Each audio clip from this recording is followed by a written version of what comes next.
Welcome to the Old Guy Bourbon Channel. Why do we call it that? Well, because I'm an old guy, and that's bourbon. And today we're looking at JTS Brown, bottled in bond. So we know it's at least 4 years old because it's bottled in bond. We know it has to be 100 proof because it's bottled in bond.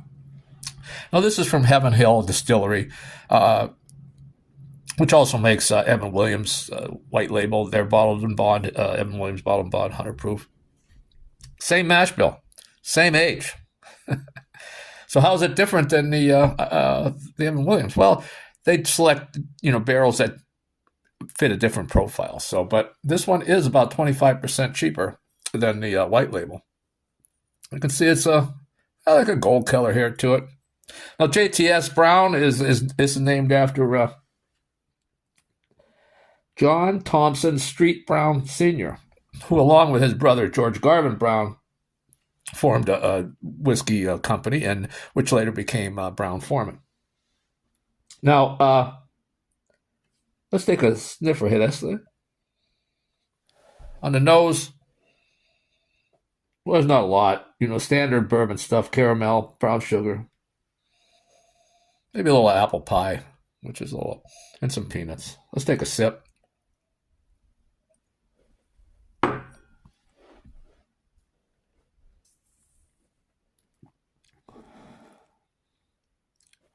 A little bit of heat, a little more heat than 100 proofers I should have, but this one goes between $14 and $17 depending on where you live.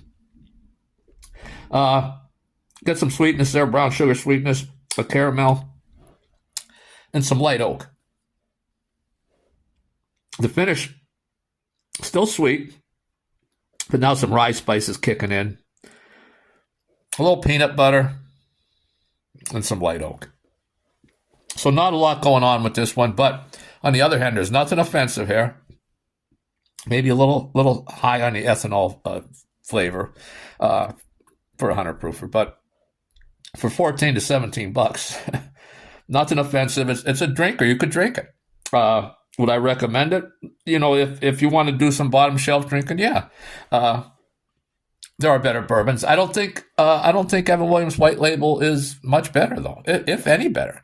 So I would say I'd prefer this for save the 25% fee, and instead of getting the Evan Williams White. But again, I'd rather spend like this one is like I paid 17, so let's say for another that would be $9. I'd have to go up to $9-10, but I'd spend a 9 or 10 and get some Wild Turkey 101 or some Old Grandad. Well, see you next time.